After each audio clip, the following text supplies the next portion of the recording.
Sir এগৰাকী মহিলা মন্ত্ৰীক সন্মান জনাব লাগে। ও মন্ত্ৰী মহিলা থাকে নাকি? মন্ত্ৰী মহিলা থাকে নাকি? ও মহিলা ৰংঘৰ আছে বা বিভিন্ন ধৰণৰ থানবিলাক আছে, ইমানে অপৰিষ্কাৰ অৱস্থা, তালে বিদেশী পৰ্যটক কেনেকৈ আহিব? ও বাইদেউ, এজন বিধায়ক ৰংঘৰ তলাতলঘৰ মই চিকচিকিয়া কৰি ৰাখিছো। আপোনালোকৰ বিজেপি পৌৰসভাই টাউনখন নষ্ট কৰি পেলালে। অসমত বন্যপ্ৰাণী পৰ্যটন, ৱাইল্ড লাইফ টুৰিজিম, ধৰ্মীয় পৰ্যটন, স্পিৰিচুৱেল টুৰিজিম, চাহ টুৰিজিম সন্দৰ্ভত বা আমি নদী পৰ্যটন, আপোনাৰ কথাখিনি আপোনাক শুনিবলৈ কৈছো। আমাক এইটো বনাব লাগে বুলি আমাক শুনাই থাকিলে কি হ'ব? এইটো বনাই দিলে খেলা খতম। স্যার এগৰাকী মহিলা মন্ত্ৰীক সন্মান জনাব লাগে। ও মন্ত্ৰী মহিলা থাকে নাকি? মন্ত্ৰী মহিলা থাকে নাকি? ও মহিলাসকলক আপোনালোকে তলত ৰাখে তাৰমানে। মহিলাসকলক তলত ৰাখে তাৰমানে। আপুনি বহক, আহিয়ে ভিতৰত মইতো ভাবো যে বাইদেউ বহুত ওপৰত। মইতো ভাবো যে ইয়াত বহুত মন্ত্ৰীতকৈ বাইদেউ বহুত ওপৰত।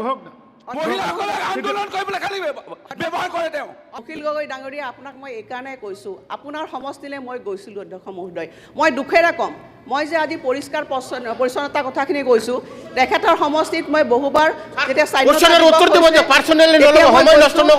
তেখেতৰ সমষ্টিত ইমানেই অপৰিষ্কাৰ অৱস্থা ভাবিব নোৱাৰা, যিবিলাক মানে আজি তেখেতৰ ৰংঘৰ আছে বা বিভিন্ন ধৰণৰ থানবিলাক আছে, ইমানে অপৰিষ্কাৰ অৱস্থা, তালে বিদেশী পৰ্যটক কেনেকৈ আহিব? ও বাইদেউ, এজন বিধায়ক ৰংঘৰ তলাতলঘৰ মই চিকচিকিয়া কৰি ৰাখিছো।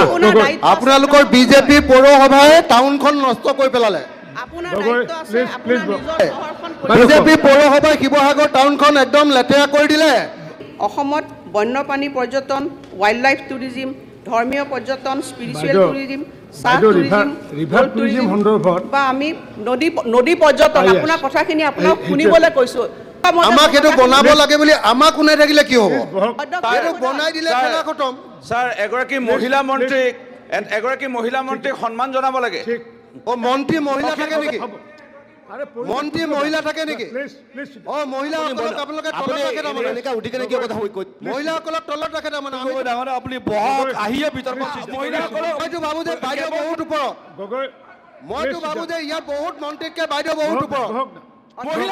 আন্দোলন কৰিবলৈ খালি ব্যৱহাৰ কৰে তেওঁ। অখিল গগৈ ডাঙৰীয়া, আপোনাক মই এইকাৰণে কৈছোঁ, আপোনাৰ সমষ্টিলৈ মই গৈছিলোঁ অধ্যক্ষ মহোদয়। মই দুখেৰে ক'ম, মই যে আজি পৰিষ্কাৰ পৰিচ্ছন্নতাৰ কথাখিনি কৈছোঁ, তেখেতৰ সমষ্টিত মই বহুবাৰ যেতিয়া তেখেতৰ সমষ্টিত ইমানেই অপৰিষ্কাৰ অৱস্থা ভাবিব নোৱাৰা, যিবিলাক মানে আজি তেখেতৰ ৰংঘৰ আছে বা বিভিন্ন ধৰণৰ থানবিলাক আছে, ইমানে অপৰিষ্কাৰ অৱস্থা, তালে বিদেশী পৰ্যটক কেনেকৈ আহিব? ও বাইদেউ, এজন বিধায়ক ৰংঘৰ তলাতলঘৰ মই চিকচিকিয়া কৰি ৰাখিছো। আপোনালোকৰ বিজেপি পৌৰসভাই টাউনখন নষ্ট কৰি পেলালে। আপোনাৰ দায়িত্ব আছে, আপোনাৰ নিজৰ চহৰখন বিজেপি পৌৰসভাই শিৱসাগৰ টাউনখন একদম লেতেৰা কৰি দিলে।